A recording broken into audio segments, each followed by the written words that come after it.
এতগুলি গুনাহ করার পরও আমরা মনে করছি যে হয়তো আল্লাহ তাআলা আমাদেরকে এমনি এমনি মাফ করে দিবেন।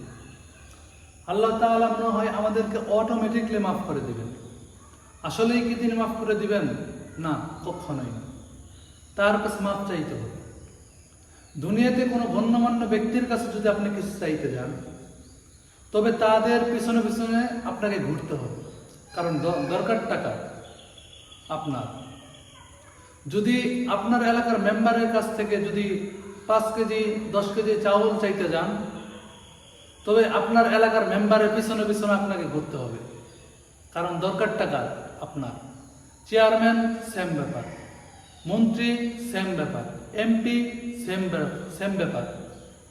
অতএব দুনিয়ার সামান্য কিছু দরকারের জন্য, সামান্য কিছু চাহিদা পূরণ করার জন্য তাদের পিছনে পিছনে আপনাকে ঘুরতে হবে, তাদের মন জোগাইতে হবে, এমনকি তাদের কাজও করে দেওয়া লাগতে পারে।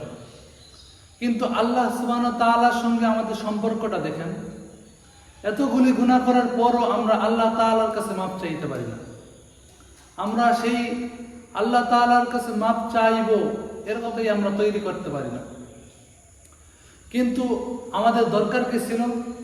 যে গুনাহ করার পর আল্লাহ তাআলার কাছে সেই গুনার জন্য কান্নাকাটি করা এবং আল্লাহ তাআলার কাছে ক্ষমা চাওয়া, চোখের পানি ফেলা, আল্লাহ তাআলার কাছে মাপ চাওয়া।